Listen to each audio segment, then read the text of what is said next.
end up making it quite narrow, but you're losing detail in it. Okay, so what? Okay. So we have one of our coaches, Kevin, is coaching another one of our photographers. Can you introduce yourself, Maruf? Yeah.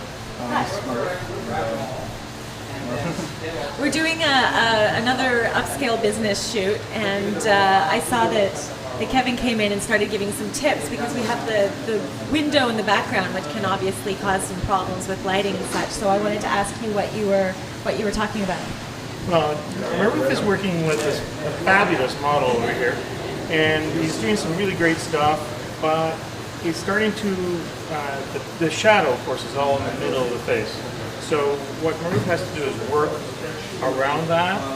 This is a pretty good shot, but I think what I need to have to do is shoot it from something like an angle like this, where the shadows move over towards the side a little bit more, as opposed to right in the middle of the face. So okay, so what we had was the model was standing around here with the window fully in the background. You're saying that moving him into the corner there creates a better light? Well, as long as the photographer doesn't continue to have the light flowing behind him like we're doing right now. Yeah. I mean, this is bad. What we're doing is right bad. now is very bad.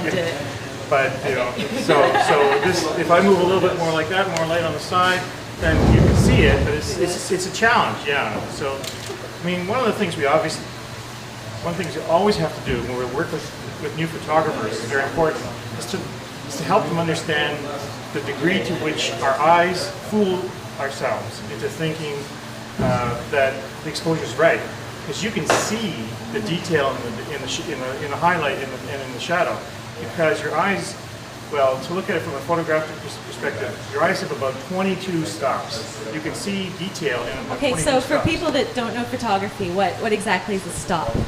Well, it's a measure of light intensity.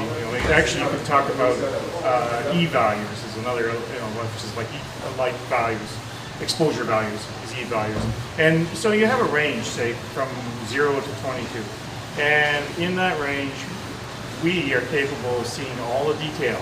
Our eyes are very, very capable of seeing all the detail. So I'm going to interpret here. I'm going to say that basically what I hear Kevin saying is that our eyes see and interpret things a lot better than a camera does. So what you're teaching the camera to do is see more like how your eye automatically interprets Well, an image. not or exactly. improves upon it. Let me tell you. I'll tell you the trick. See, this is the trick. The trick is when we think it's right with our eyes, it's probably not. Right. So what we have to do is learn what the camera needs to make it look right. Okay. So for example, if I'm shadowed here and bright here, then maybe something here has to bring in some light on the other side, just to fill in the shadow. And that's the kind of thing. When you do that, the result is what you're looking at with your eyes, but it's in the camera. So you're making the camera see what your eyes see, Yes. basically. And so what have you learned? Well, Kevin is a good coach. He was coaching me on the other room as well. Got a lot of... Are you nervous? It's okay, it's okay. This is we're just here to have fun and learn today, and that's the great thing about learned this. a lot about aperture that he was talking about, the stops and everything, how to actually use it to not see what you actually see with your naked eyes, but what you want everybody to see, like how much details you actually want others to see on the picture, like how to control like part of what you don't want them to see, like say for instance in one side you may want to put so much light that all the details are blown out in one side, you want some more details, things like that. So actually how to get it and actually how to get or capture it in the camera, that's what we were talking about. Cool. Okay, well, let's see a little bit of that at work then and see what you've learned.